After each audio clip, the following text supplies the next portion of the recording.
Salam pemulihan, Gereja Sitri Pemulihan Kupang mempersembahkan Soul Care, renungan untuk memelihara jiwa kita di dalam firman Tuhan. Selamat mengikuti. Dan akhirnya yang ditaburkan di tanah yang baik. Kenapa tanah ini masuk kategori tanah yang baik? Yang pertama, dia lembut, dia tidak menolak firman. Kedua, kenapa tanah ini disebut tanah yang baik? Dia tebal, tidak tipis, tidak ada batu di sana. Ada batu pun paling 1-2, dan itu dengan pertolongan kuasa kekuatan dari Tuhan dia bisa lepaskan. Yang ketiga, kenapa tanah ini disebut tanah yang baik? Sebab tidak ada semak di sana. Saudara boleh bilang hati saudara baik. Yang tahu hati saudara adalah Yesus. Saudara boleh pretend, berpura-pura hati baik. Yesus yang tahu hati saudara baik atau tidak. Berhenti kita berpura-pura, berhenti kita main sandiwara. Yang tahu hati saudara dan saya baik atau tidak Tuhan. Dan 3 kriteria yang Tuhan pakai. Yang pertama, hati itu lembut, siap ditegur, siap dinasihati, ikut apa yang firman Allah bicara. Tidak main kucing kaleng, tidak main pretend. Tidak, dia ikut, dia terima, dia siap, dia mau bertumbuh. Yang kedua, hati itu tidak hanya lembut, hati itu tebal, tidak tipis, tidak ada batu di sana, tidak ada motivasi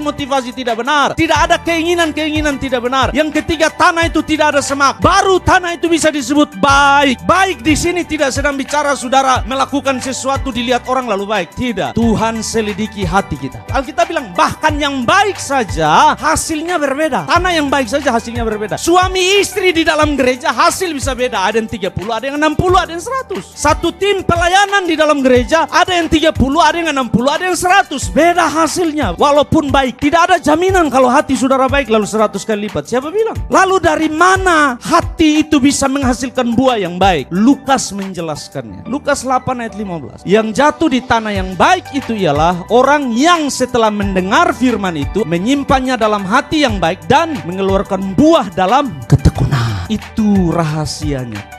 Tekun dengar firman, tekun melakukan firman. Tekun mendengar firman, tekun ikut Tuhan, tekun melayani. Kata tekun berarti bertahan dalam kesetiaan, melakukan firman sampai menerima hasil. Alkitab bilang buah hanya bisa didapat dalam ketekunan. Tidak peduli mau tanah itu baik atau tidak. Kalau tidak tekun tidak bisa. Sutofa kasih berisi, su angkat buang batu, su taruh pupuk, semua sudah baik. Tapi kalau tidak tekun sama saja. Senin Kamis pelayanan, Senin Kamis gereja, Senin Kamis cinta Tuhan, Senin Kamis setia. Tidak bisa. Alkitab bilang pertumbuhan hanya didapat dalam ketekunan. Saudara boleh kasih 1000 alasan. Di mata Tuhan ketekunanlah yang menentukan seseorang bertumbuh. Saudara boleh hafal 1000 ayat, saudara boleh baca Kejadian sampai Wahyu, tapi kalau tidak tekun melakukan sama saja bohong. Firman bukan untuk informasi, firman untuk transformasi. Kita tidak impress dengan orang yang bilang saya sudah baca Kejadian sampai Wahyu. Tidak kagum. Yang kagum adalah orang yang tekun melakukan apa yang firman Allah bicara pada dia. Pilihan ada di tangan saudara. Saudara mau tinggalkan semak belukar itu menguasai saudara, pilihan ada di tangan saudara.